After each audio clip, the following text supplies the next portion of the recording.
Para el día de hoy, lo que vamos a hacer es dar los conceptos introductorios para el trabajo con trigonometría. Y no hay nada más elemental y nada más básico en la trigonometría que los ángulos. Así que no esperemos más y vamos con esa parte. Las primeras definiciones, lo primero y más elemental que necesitamos es el concepto de ángulo. Y un ángulo, tal como dice ahí, es el conjunto de puntos que está determinado por dos semirrectas, ¿sí? O dos rayos que tienen un extremo en común. Eso lo puede observar por aquí. Ahí está el extremo en común, ahí está una semirrecta y ahí está la otra semirrecta. Habitualmente esta que está aquí denominada como L1 y esta como L2, ¿sí? Al que está en la parte de abajo se le conoce como lado inicial y al que está en la parte de arriba se le conoce como lado final. Y todo lo que está comprendido entre ellos es lo que entenderemos por ángulo. En este caso el ángulo nosotros lo vamos a denotar como ángulo A o B, indicando que estamos en el extremo A, luego en el origen y luego en el extremo B. Así denotaremos entonces habitualmente los ángulos con esa simbología que está por allí, ¿sí? Por lo general, para nosotros, ya que vamos a estar trabajando calculando ángulos, lo que hacemos es que el lado inicial coincida con el lado positivo de los ángulos, es decir, aquí estaría el L1 y aquí estaría el L2 y así nosotros vamos a medir los ángulos. Y eso es lo que nosotros llamamos un ángulo en posición estándar. Así el ángulo que teníamos antes, acá lo tenemos en posición estándar. Y eso nos permite a nosotros tener un lenguaje en común respecto del que estamos trabajando con los ángulos. ¿Y cómo se miden los ángulos? Pues los ángulos se miden con grados. En particular nosotros vamos a usar los grados sexagesimales. ¿Qué son los grados sexagesimales? Eso ya es bastante conocido para la mayoría de ustedes, pero lo vamos a repasar. Los grados sexagesimales corresponde a otorgar al número 360 o 360 grados a la circunferencia completa o a una rotación completa. Así esto será 360 grados. Y si lo dividiéramos en los 4 cuartos que están ahí, no muy bien dibujados por su profesor, entonces tendríamos 4 cuartos de 90 grados cada uno. Así entonces, en la primera mitad tenemos 90 grados, en la segunda 90 más 90, 180, luego tenemos 270 y finalmente los 360 grados. Los otros ángulos se miden en términos de esta idea.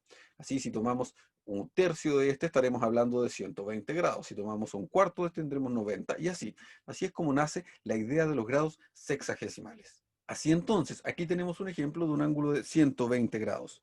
En este caso, 120 corresponde a 360 dividido en 3, o sea, es un tercio de la circunferencia. Por tanto, si tenemos y nos imaginamos aquí la circunferencia y la dividimos en 3 partes, como las que están allí, entonces esta primera porción corresponderá al ángulo de 120 grados, que es exactamente el que nosotros hemos dibujado.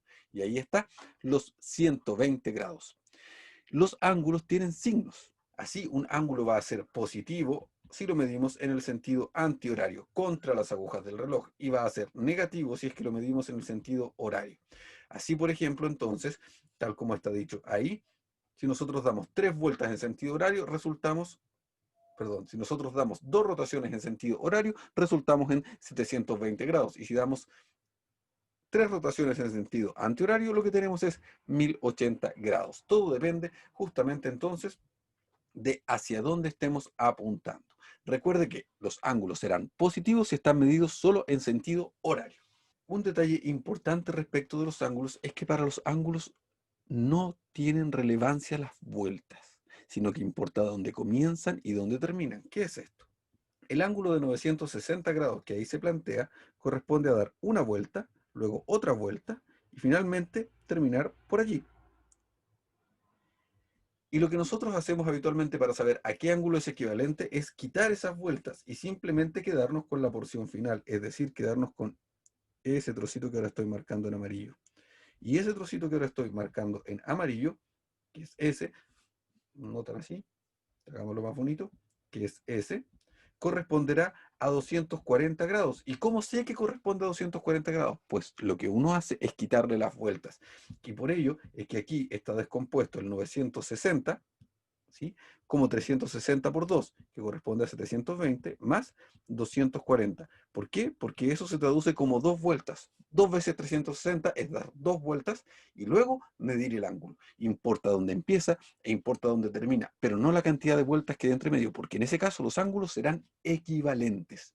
Así entonces, el de 960 grados es equivalente al ángulo de 240 grados. Así que las vueltas no importan en realidad. Ahí está justamente la explicación de eso que está allí. Estamos diciendo que no importa la cantidad de vueltas que agregues, lo importante es dónde comienza y dónde termina un ángulo. Y allí está el ejemplo 4. El ejemplo 4 nos pide encontrar el ángulo equivalente al coterminal de menos 690. Para ello entonces basta con que lo descompongamos en las vueltas. Y por ello entonces es que hemos agregado 2 por 360, que es 720, y nos da un valor de 30. Y con ello entonces un ángulo de 30 grados es lo mismo que un ángulo de menos 690. Simplemente hay que descontar las vueltas. Y eso es todo, mis estimados y estimadas estudiantes. Por último, dentro de estos conceptos, un ángulo agudo es aquel ángulo que mide entre 0 y 90 grados. Recuerde que el ángulo de 90 grados es el que se conoce como ángulo recto.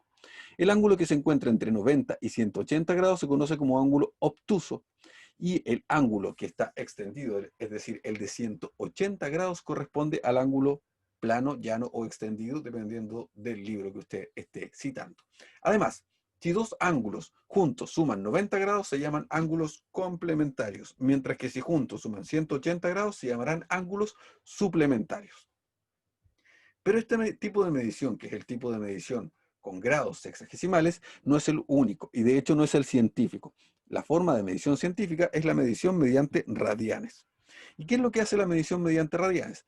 Pues básicamente se basa en la idea del perímetro de la circunferencia. Usted sabe que el perímetro de la circunferencia es 2 por pi por r, donde r es el radio de esa circunferencia, y lo que mide en el fondo es la extensión de todo el contorno. Con esa idea en mente, lo que se hace es que, gracias a esta proporción, y recordando que una vuelta completa corresponde a 360 grados, en ese caso entonces se dirá que 360 grados sexagesimales corresponden a 2pi radianes. Radianes en general no es una unidad de medida, sino que corresponde a un número. Por eso, por lo general, se tiende a omitir la palabra radian. Así entonces, lo que nosotros hacemos para hacer una transformación entre grados y radianes es simplemente hacer una proporción. La proporción que nosotros hacemos para hacer la transformación entre grados y radianes es simplemente esta, que nos va a derivar en una regla simple de 3. Si un ángulo está en radianes, para pasarlo a grados, simplemente escribimos su valor aquí y luego hacemos el cálculo para encontrar el valor de esa incógnita, y viceversa. Si lo que tenemos es medido en grados sexagesimales y queremos conocer su valor en radianes, entonces escribimos su valor aquí y calculamos haciendo el despeje de una regla de 3 simple. Así, por ejemplo, si usted quiere transformar 20 grados sexagesimales a radianes, entonces ubica en la posición de grados sexagesimales al 20, en la otra incógnita una X, y hacemos, como siempre, multiplicamos cruzado y dividimos por 180, lo que formalmente en matemáticas significaría 20 por pi dividido en 180. Hacemos las simplificaciones y tenemos pi partido en 9, que es exactamente lo que está ahí en nuestro ejemplo. Y viceversa. Si lo que queremos es transformar radianes a grados, lo que hacemos es, escribimos en la porción de los radianes, luego dejamos la incógnita y despejamos haciendo la multiplicación. 7pi sextos multiplicado por 180 y dividido en pi, podemos simplificar los pi y ahí obtenemos 210. Habitualmente el valor de pi no se calcula, sino que se deja expresado como la letra pi. Así entonces usted puede hacer la ida y la vuelta. Y una forma fácil de resumir esto es diciendo que si usted quiere pasar de un ángulo en grados para pasarlo a radianes, simplemente debe multiplicarlo por pi partido en 180. Y viceversa, si usted quiere pasar de radianes a grados, debe multiplicar por 180 dividido en pi. Y ahí está toda la transformación.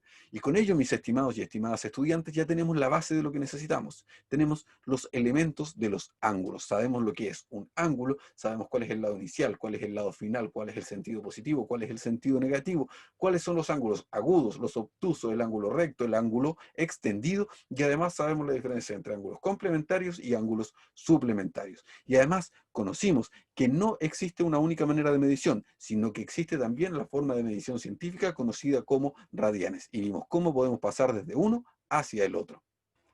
Y eso, mis queridos y queridas estudiantes, es todo lo que debíamos ver durante el día de hoy. Ahora queda tu parte. Vea la guía de ejercicios y comienza a trabajar con ellos para que en la próxima sesión podamos avanzar un poquitito más en este campo de la trigonometría. Por ahora yo me despido y nos encontramos. Que estés muy bien. Chao, chao.